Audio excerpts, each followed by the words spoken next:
कर्मों के फल का चर्चा में ला रहे हैं। वशिष्ठ मुनि जी श्री राम जी को कह रहे हैं, हे राम, संसार में जीव जो भी कर्म करता है उसका फल उसको जरूर मिलता है, अच्छा बुरा कर्मों के अनुसार। अब जड़ प्रकृति, पेड़ पौधे हैं, वृक्ष है, बहुत सारे वनस्पति है, यह भी अपने कर्मों का ही फल से स्थापित है। जब गर्मी ऋतु आती है तो पेड़ पौधों को पानी कम मिलने से उनको दुख होता है। वर्षा ऋतु आती है, खूब अच्छी वृष्टि होती है, तो पेड़ पौधे उस हरियाली और अच्छी वर्षा से खुश नजर आते हैं।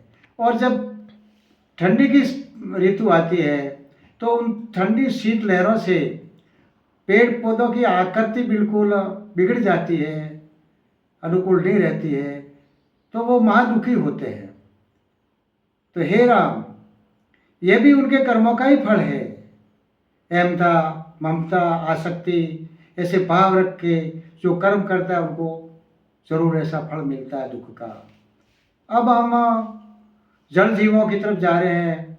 जल में अंत जीव है, वो बड़े जीव छोटों का आहार करके अपना निर्वाण चला रहे हैं, और छोटे उनसे छोटों का कर रहे हैं, और उनसे छोटों का कर रहे हैं। इसी प्रकार एक एक के ऊपर निर्भर हैं, और बच्चे कुचे को ये मानव ये भी उनका हनन करते हैं, इसलिए उनको भी दुख होता है, सुख भी होता है, ये उनके कर्म ही है। अब हम पृथ्वी पर आके देखते हैं, अनेक जातियों के जीव हैं जो एक दूसरे के ऊपर आधारित है। वो बड़े जीव छोटों को अपना आहार बनाते हैं, और उनसे छोटे छोटों को बनाते हैं, और बच्चे कुचे को मानव उनका सहार कर देते हैं। ये भी उनके कर्मों का ही फल है।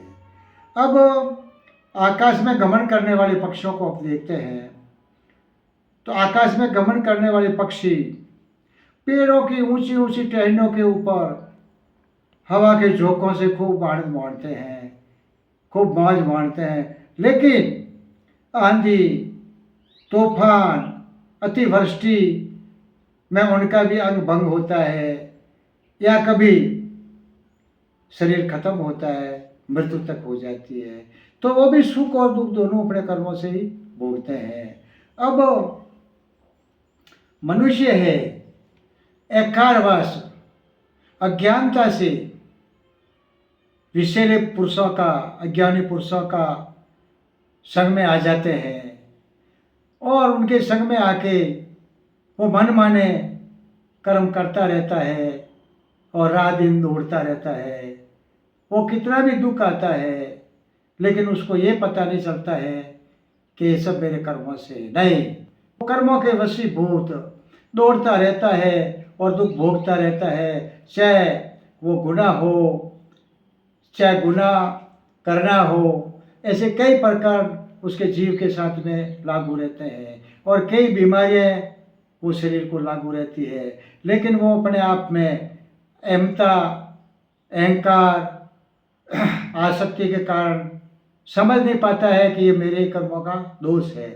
अगर कोई संत महात्मा उन्हें समझाने जाते हैं तो आगे से कहता है कि हमें समझाने की कोई ज़रूरत नहीं है, हम सब जानते हैं, हमें आपकी बातें सुनने का टाइम भी नहीं है।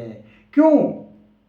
कि उसका जीवन कोई मूढ़ अज्ञानियों के जीवन की प्रेरणा से चल रहा है। वो संग दोष से वो संतों की तरफ आना ना कह रहा है, तो वो जीवन भर भटकता रहता है अज्ञान कर्मों में, और भटकता भटकता आखिर में वो मृत्यु के पाता है।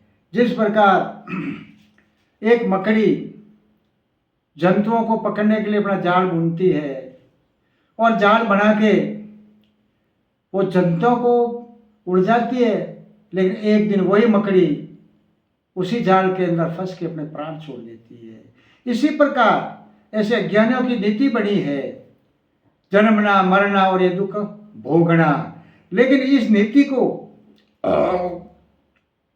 अगर कोई चेतन पुरुष समझ जाता है कि दुख भोग रहे हैं तो इनके कर्मों से भोग रहे हैं, ये विषय वासना अहमता से की हुई, ममता से किया हुआ काम, आसक्ति से किया हुआ काम, ये सब दोष युक्त है, इसलिए मैं ऐसा जीवन नहीं जीना चाहता हूँ। तो वो तुरंत ही महापुरुष जो होते हैं, विद्वान होते हैं, ज्ञानी होते हैं, उनकी शरण में जाके अपने कल्याण के लिए वो आचना करते हैं, चेष्टा करते हैं और कहते हैं, हे प्रभु मैं अपना जीवन का कल्याण करना चाहता हूँ। तो वो ज्ञानी पुरुष उन्हें साधना के लिए कई प्रकार का विधि विधान देते हैं और वो मुमुक्षु भक्त उसी साधना में रत रहता है तो उसका विवेक भी जग जाता है, मन भी शांत होता है, बुद्धि भी पवित्र हो जाती है। इस प्रकार करते करते वो अपने आप के स्वरूप में स्थापित हो जाता है। स्थापित होने के बाद जब उस व्यक्ति की निरीक्षा हो जाती है और अहमता ममता आसक्ति सर्व नष्ट होने के बाद वो खुद निर्भय होकर जगत व्यवहार में चल पड़ते हैं और लोगों को शिक्षा देकर इस अज्ञानी कर्मों से मुक्त करने की चेष्टा रख के वो गांव गांव देश देश घूमते हैं। ऐसे विद्वान आदमी कुछ ही काल में वासनाओं को त्याग कर मुक्त हो जाते हैं, उसे मुक्ति कहते हैं। हे राम, ऐसे महापुरुष जो अज्ञान को वासनाओं को समझा के लोगों को सुखी करने वाले जगत में बहुत कम है। तो वास्तव में मनुष्य को ऐसे महापुरुषों का आदर सत्कार करके उनके साथ जुड़ना चाहिए और अहमता ममता आसक्ति को त्याग के ईश्वर के नाम से जो भी कर्म करे वो अकर्ता होता है। इसी प्रकार के भावों से मानव को जीवन जीने में ये जितनी भी यातना है और जितने भी दुख हैं वो सब टल जाएंगे और केवल वो परमात्मा का ही पुरुष बन के सबके सामने आएगा। सतगुरुदेव की जय।